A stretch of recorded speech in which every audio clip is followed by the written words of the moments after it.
Gen Z udah pada kabur dari Indonesia dan gue bakal datengin narasumber yang harusnya kalau gue jadi dia gue udah nggak bakal bisa hidup lagi. Let's go.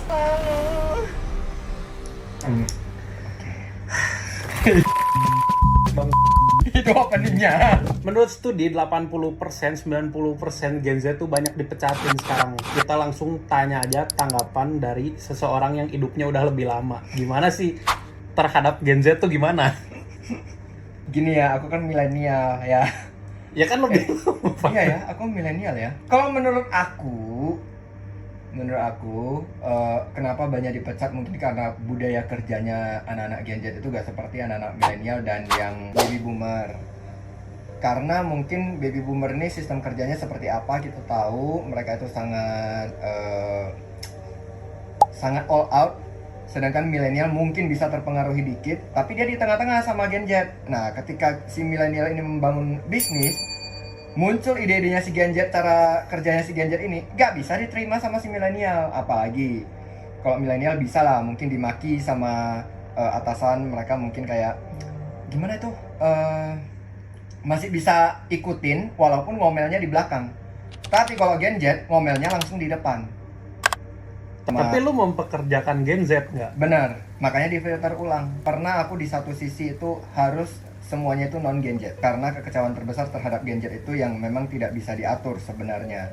Cuman makin kesini kan lapangan pekerjaan kan Gen Z juga butuh kerjaan.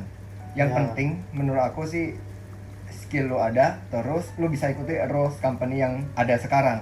Dan terang-terangan setiap interview itu kita selalu ngomong kalau misalnya lu harus siap dengan tekanan yang ada. Tekanan yang ada maksudnya apa? Kalau lu salah, lu siap untuk dinasehatin lah, istilahnya gitu. Dan lu gak bisa ambil sifat-sifat si Gen Z itu yang kayak ngambek lah, terus pengen healing lah, mental health lah, kayak gitu gak bisa. Tapi kan secara nggak langsung itu juga ada di generasi milenial. Kenapa milenial bisa, Gen Z nggak bisa? Mungkin terbentuk sama sesama generasi ini. Milenial kalau stres mungkin hanya ngafe. Nah kalau Gen Z stres mungkin harus healing. Tapi lu treatnya samain nggak buat karyawan lu yang milenial sama yang Gen Z? Nah kebetulannya aku kalau ada kantor, aku selalu treatnya itu gimana. Aku harus adaptasi dong kalau misalnya ruanganku itu penuh anak-anak Gen Z, aku harus ikuti cara kerjanya mereka. Jadi Gen Z juga? Enggak, tetap sesuai rules SOP. Maksudnya kayak aku ciptain budaya kerja yang orang Gen Z itu nyaman. Akunya nggak nyaman, tapi mereka yang memang interact sama klien, terus mereka yang tahu kerjaannya gimana, otomatis aku harus mundur selangkah.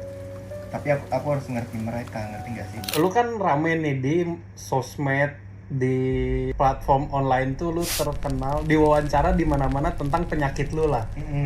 Lu selalu mention bahwa ini yang harusnya mengeluh tuh gua bukan lu gitu loh. Nah gimana caranya Gen Z tuh bisa ngelihat termotivasi gitu sama lu? Karena kayak sekarang lagi rame juga orang bisa panas terus cuti berapa lama gitu. Aku nggak bisa ngerubah mereka masalahnya. Terus aku ngomong kayak gini, aku gimana merubah dia?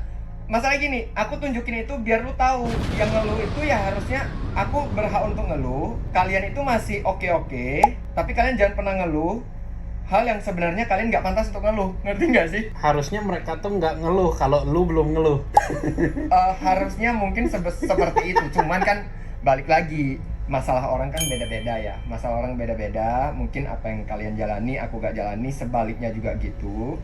Cuman aku selalu gini, kalau misalnya aku ada keluhan, aku selalu skip 3 hari untuk aku benar-benar healing. Habis itu aku balik lagi ke kerjaanku, benar-benar lupain yang masalah-masalah itu. Biasanya kalau Gen Z 3 hari extend. Tapi aku memang punya prinsip seperti itu. Misalnya aku lagi emosi nih sama teman-teman kantor kan, aku pasti gak bakal kontekan sama orang-orang kantor itu dalam waktu 3 hari. Nah setelah itu aku bakal balik lagi seperti hal yang tidak terjadi apa-apa. Oke. Terus menurut lo, Gen Z kan sekarang lagi ada di era yang susah ya, kayak ekonomi global kacau, nyari kerja relatif susah. Pekerjaan apa sih yang cocok buat Gen Z?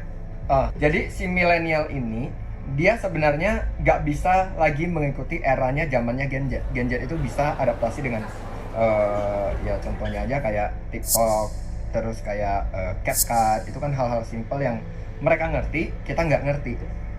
Bukan berarti kita gak mau belajar, tapi kayak otak ini udah capek banget, ngerti nggak sih? Nah, jadi itulah yang mungkin bisa jadi ladang cuannya buat para Gen-Z. Mereka bisa join di satu company, tapi ya gimana cara mempresentasikan mereka itu adalah seorang editor ataupun content creator. Terus apa tanggapan lu? Apakah harus semua Gen Z mencoba untuk content creating atau jadi, kan lagi maraknya personal branding nih? Iya. Tapi Harus menurut aku gak semua personal branding bisa di-up sih. Personal Contohnya branding itu siapa hanya untuk yang nggak bisa orang-orang di-up? untuk orang-orang tertentu aja. Maksudnya gini, orang itu kalau gak ada value apa-apa, dia mau up apa dari personal brandingnya?